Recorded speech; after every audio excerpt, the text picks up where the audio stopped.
What's up YouTube, I'm Mike, and today I'm back with another myth busting video. This is going to be a video that my fellow permablasters are going to be very excited to read or hear, because today what we're going to be doing is busting the myth that you need to come off cycle for some period of time to clean out your androgen receptors, or reset your androgen receptors, or give your androgen receptors a break.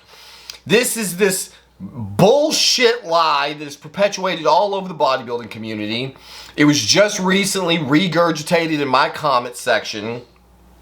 So first of all, I want to walk you guys through the process that I use to try to tell when what I'm reading is bro science and when what I'm reading is normal science. So before I get too far into this, I'm going to give you guys the too long did not read version of this, because I know a lot of people don't have long attention spans. This is a very lengthy study, so I'm going to give you up front the results, and then for those of you who care about the wherefores and the whys, we're going to dig a little deeper. But this is something that I would like to share with all of you, because it could really help you on your steroid journey, and really it will help you in life. This is kind of how it works in like layman's terms. Basically what happens is I read something, and then I have thoughts after I read it. I read it, and then I have thoughts that just start entering my mind right after I read it. I don't know if this is like a weird magical power that I have, or if most people do this and they just don't listen to their thoughts, or maybe they don't have enough confidence and self-esteem to trust their thoughts. But basically what happens for me is I read something like, hey Mike, you know you need to get off gear for a little while for your androgen receptor to reset itself. And I go, really? Why would I need to do that? What does that even mean? Do you know what the fuck you were talking about? Or are you just saying something that some other dumbass said? Did you do any research? Did you get on Google? Did you look this up? Did you find a study? Did you find anything that actually backs up the shit you just said in the comments? Furthermore, aren't you like even the slightest bit concerned of looking like a dumbass when somebody proves the stupid shit you wrote to be wrong? Nobody seems to care about that. It's crazy. In the comment section, people just make claims just all over the place, just left and right every day. They just make these claims, and they don't seem to care at all that they can be proven wrong in this fashion. So when somebody tells me that I need to get off, say, 500 milligrams of test because I need to clean out the androgen receptor, I think to myself, well, how come I can stay on 200 milligrams of TRT for life and I never need to get off of that? Or how come, I can be on natural amounts of testosterone for life and I never need to pause my testosterone for 6 fucking weeks at a time so that my androgen receptors can reset? Well, if they don't need to reset at normal levels and they don't need to reset at TRT levels, and the data seems to suggest that they don't need to reset at like the 500 milligram level, like why suddenly at some point does this androgen receptor become so weak and need to reset? And furthermore, what does that even mean, reset, when you say that? What, it needs to go on vacation? It needs to go lay out on the fucking beach and drink Mai Tais for a little while before it can go back to doing the very hard work of muscle building? Like, what the fuck are you guys talking about? So, of course, because I have these thoughts and I keep thinking to myself, this makes no sense. There's no reason why an androgen receptor would need to reset itself. It was kind of like when I read for the first time that Trenbolone was hepatotoxic. And I was like, really? Why? Why is Trenbolone hepatotoxic? Oh, bro, you can't take Tren for long term. It's one of the most toxic steroids known to man. And I'm like, but it's Nandrolone. It's like minorly modified Nandrolone. Like, do you chemistry at all? Have you ever looked at the fucking at the Trenbolone molecule? Do you understand at all how any of this works? Because if you did understand it, you could look at the molecule and you could tell that it's not fucking hepatotoxic. It doesn't even make any sense chemically why it would be hepatotoxic. Yet every fucking swinging dick from John Jewett to Chris Bumstead now wants to run around talking about how toxic trenbolone is. Where the fuck does this information come from? Where is the study that says this? Good luck fucking finding it. So, I digress. I told you I was going to give you the too long, did not read version. The study we're looking at today is called Downregulation of the Androgen Receptors upon Anabolic Androgenic Steroids. A cause or a flawed hypothesis of the muscle building plateau. So here's the short version. Researchers and health practitioners seek to understand the upper limit of muscle hypertrophy under different conditions. Although there are models to estimate the muscle building threshold in drug-free resistance training practitioners, little is known about the population using anabolic androgenic steroids in this regard. Because of a plateau effect of muscle hypertrophy upon AAS regimens, there is a hypothesis among clinicians and enthusiasts. That's you guys. You guys are the enthusiasts. Clinicians and enthusiasts that the AAS downregulates skeletal muscle androgen receptors. Conversely, in this narrative review, we show that seminal and recent evidence, that's old and new evidence, primarily using testosterone and oxandrolone administration as human experimental models, support that AAS upregulate androgen receptors, eliciting greater anabolic effects on skeletal muscle receptors through a dose-dependent relationship. Thus, to date, there is no scientific basis for claiming that myocyte AR downregulation is the cause of the AAS-induced plateau in muscle gains. If I had a fucking microphone, I would drop it in your face right now to everyone who keeps claiming this dumb fuckery that you need to take periods of time to clean out and or reset your androgen receptors. As it clearly said, to date, there is no scientific basis for claiming that myocyte AR downregulation is the cause of AAS-induced plateau in muscle gains. So, there's your too long, didn't fucking read it, couldn't pay attention long enough to keep your eyes open, and rub a couple of fucking brain cells together and fucking learn something moment. There is no reason to stop your fucking blast or reduce your doses to clear out your androgen receptors. They do not downregulate. In fact, they upregulate in a dose-dependent manner. Now, that doesn't mean that there are not other factors at play that will limit or cause plateaus in your muscle gains. There are. There are metabolic, your body is always trying to cock block you from building more muscle. The human animal does not want to look like Jay Cutler. It does not want to have that much muscle on its frame because it is of no advantage in a survival situation. In order to look like Jay Cutler, you have to do massive quantities of steroids and you have to eat massive fucking amounts of food. And the human animal in its evolutionary state is smart enough to know that that is not a good survival strategy. And so it tries to prevent you from becoming unnecessarily big. It taxes your cardiopulmonary system and provides no advantage in a survival circumstance. So there are a myriad number of pathways and little tricks that the body can pull with myostatin, with metabolic rate changes, with all kinds of things that can also lead to plateaus and muscle gains. Now, it's my argument that there are ways to circumvent all of those things, but what it definitively is not is androgen receptor downregulation. There is no sense at all to this idea that you need to clean out for some period of time for your androgen receptors to reset themselves, and this is backed up in this statement.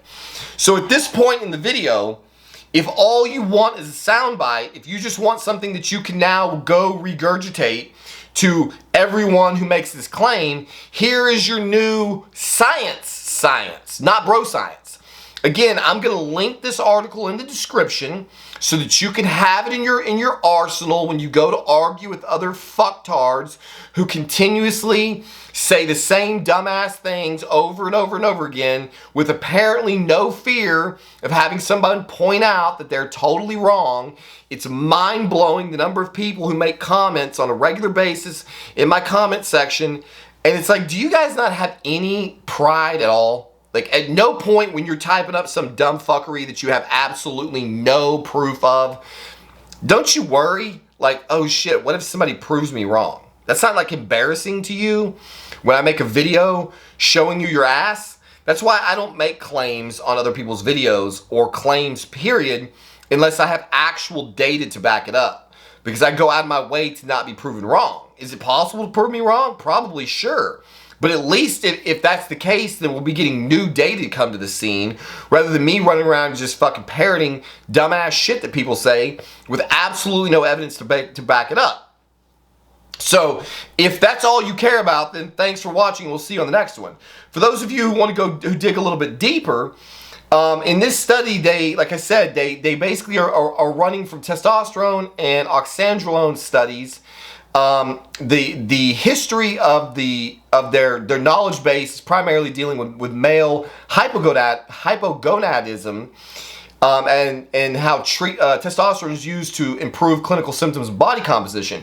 Testosterone, as well as its synthetic derivatives such as oxandrolone, stanozolol, oxymethylone, and nandrolone, can be used in muscle wasting disorders such as burns, sarcopenia, osteoporosis, and cancer. Notwithstanding the therapeutic proposals of AAS regimens, it is known that there is a serious growth aimed at aesthetic improvement within which muscle hypertrophy is one of the main goals.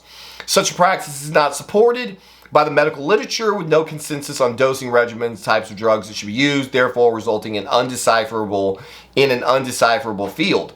And this is the problem. You know, they don't do studies to see how, you know, what drugs and what combinations you can take will turn you into Jay Cutler. That's no one's studying that. So when we're looking at data from the clinical community, we're always looking at these one-off situations where you've got like an AIDS wasting patient, or you've got somebody who's experienced, you know, third or fourth degree burns over large parts of their body.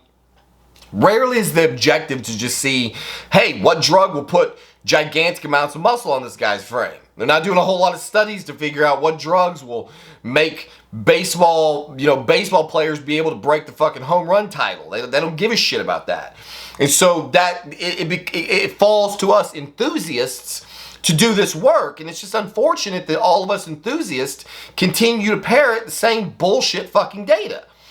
Androgen receptors are ligand-responsive transcription regulators, regarded as a central tenet of muscle hypertrophy. ARs are localized in the cytoplasm and translocate to the nucleus in the presence of AAS, thereby modulating AR-responsive genes. There is a strong belief by health practitioners and enthusiasts that constant AA use at supraphysiological doses in bodybuilders and recreational AAS users can lead to a downregulation of ARs by virtue of putative saturation. So there's that word. You'll hear this commonly said, oh, you're taking too much gear and you're saturating your androgen receptor. And so when you saturate the receptor, it kind of says, fuck off, I can't take anymore, and it downregulates and it doesn't want to do its work. And that's what they're saying is the hypothesis even in the clinical community. Then it says such a hypothesis is based on the concept that AAS-induced muscle gains reach a plateau after a certain period of AAS use, but this concept is still not well documented. To the best of our knowledge, there is no narrative review to distinguish misunderstandings from pragmatic molecular and clinical insights in this regard. Therefore, a critical appraisal of different areas of medical research is needed to draw better conclusions and future directions. That said, in this narrative review, we discuss the nuances of AR regulation over AAS use. So what they're going to do in this whole article is they're going to look at a bunch of different examples of where we might find androgen receptor downregulation. One of the first things they look at is downregulation of hormone receptors, androgen receptors versus other receptors. And basically what they find is that part of the problem with these studies is that they were poorly run. So in this one study, they explained that they were looking for downregulation of the androgen receptor. Nevertheless, taking into account the relationship between ARs and skeletal muscle receptors, it is an unsubstantiated claim that there is downregulation of the AR in response to AAS administration. There is an undeniable lack of evidence to support AAS use downregulating ARs, even when considering animal studies. Amid the paucity of direct evidence, a single older study using cells from the corpus cavernosum of rats reported that T led to downregulation of ARs. Okay, so there you go. So they're saying there's one old study on rats where the administration of T downregulated the AR. So somebody took a hold of that. They said they told their buddy, they told their friend, they told their grandma, she told her fucking grandson, and they got passed all around the world. But the problem is the study was bullshit. Here it says, where we go. However, instead of administering testosterone, finasteride was used as a means of increasing testosterone concentration because of its actions in inhibiting 5-alpha reductase, then converting T to dihydrotestosterone. In contrast to this study, another in vitro experiment that T was administered upregulated the AR in cultured skeletal muscle satellite cells and myotubes of a porcupine. Thus, the later study portrays the biological nexus between AAS and AR regulation with more specificity in an attempt to understand the mechanisms inherent in muscle building plateau than the former one. So in the first study where they declared that there was downregulation of the androgen receptor, they didn't even give testosterone. They gave finasteride to try to free up more natural T since it's no longer being converted into DHT, and they saw downregulation. But that's not a one-to-one comparison. They took a drug that's breaking the way the body works and then going, hey, look, it broke the body. Proof. It's proof of nothing other than you're a fucking moron. You gave the body something to break the way it works and then use that as evidence to back up your faulty fucking claim. When they turned around and actually administered true testosterone, rather than seeing a downregulation, they saw an upregulation. So that particular case is busted. In another case, they looked at the crosstalk between androgen receptors and satellite cell-mediated hypertrophy.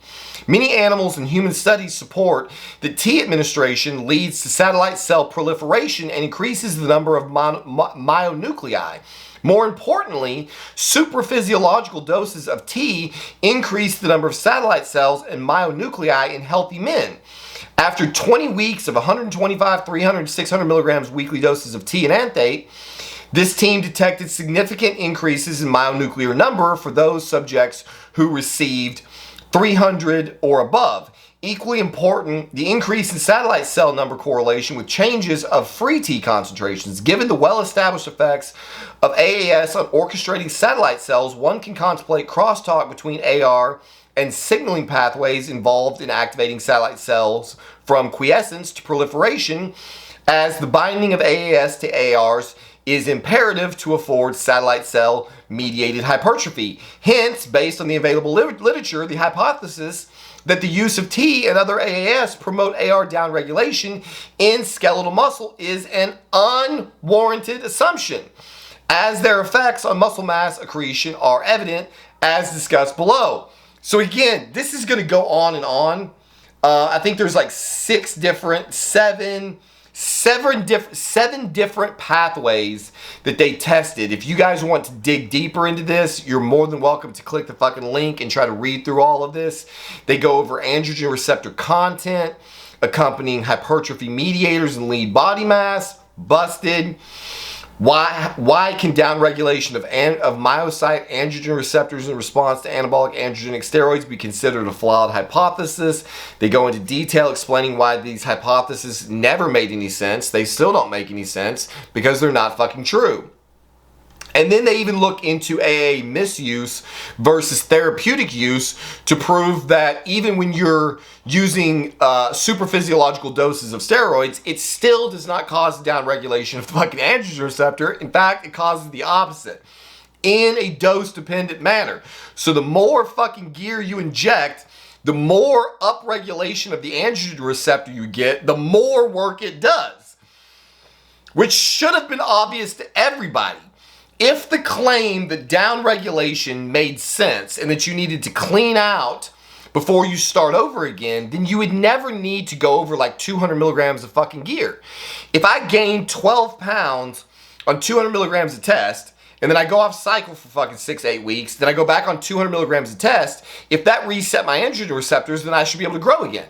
And then come off and then grow again and then come off and then grow again. But the fact of the matter is it does not work that way. There's a finite amount of muscle that can be grown with a particular amount of androgen.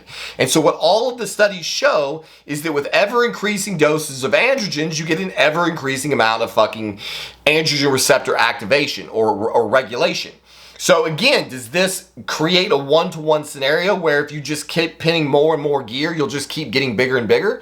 No, because there are other limiting factors. Food is a major limiting factor. I have been proof myself that you can pin almost 2 grams of gear for a fucking year straight, and if you can't get your fucking calories up above baseline, then you're not going to grow. The body doesn't give a shit how much androgen receptor activation there is if there's no protein, if there's no calories, sufficient calories and protein to actually form the building blocks of muscular tissue. So I basically spent 1.5 years or 2 years just fucking wasting gear because I couldn't eat enough food to break through the plateau. The second that I got on MK677, started eating like a pig, shocking, I started fucking growing again. So there's all kinds of ways that your body can create plateaus, but it is definitively not caused by androgen receptor downregulation, androgen receptor saturation, or any kind of need to clean out, reset, or restart the receptor. So there you have it. Please, for the love of fucking God, and for everybody else's experience, stop just repeating shit that you heard somebody else say. Until you have proof that what you're saying is true, you should not be saying it. It just makes you look like a fucking asshole, and all it does is set the rest of the community back. If people only made claims they could prove, we wouldn't have so many people getting injured, hurt, wasting their money on gear that doesn't work, wasting their time on stupid ass doses of gear. We wouldn't have the dumb fuck myth that you can offset the, you have to have like a 2-to-1 ratio of test to deca to keep from getting decadic. I just got through on this girl's page the other day. She was spreading that bro science myth. There is absolutely no truth to the idea that there is a ratio of test to deca that prevents decadic. Decadic is not caused by a ratio of test. It is caused by an increase of prolactin because deca binds with a very high affinity to the progesterone receptor. And when you activate the progesterone receptor, you get the release of prolactin. The release of prolactin causes decadic. That's the fucking cause of decadic. Take cabergoline and you won't have decadic. I'm going to make a whole video on that, probably coming up next. So there you have it. As always, thank you for watching this video. Please share this video, like this video, thumb up this video so that we can stop the myth that there is any reason at all to cycle off steroids for the purposes of cleaning out your receptors. If you want to cycle off because you're concerned about your kidneys, which I don't know why you would be if you know what the fuck you're doing. If you want to cycle off because you're worried about your liver, although I don't know why you would be if you know what the fuck you're doing. If you want to cycle off because you're worried about your lipid profile, maybe, except the science seems to be changing every day to tell us that what we thought we knew about lipids is fucking not true. So in my estimation, for otherwise healthy individuals, it seems to be that there are not a lot of reasons to cycle off ever, but then again, I may drop dead tomorrow and prove myself wrong in tremendous fashion. Until that day comes, as always, thank you for watching, and we'll see you on the next one.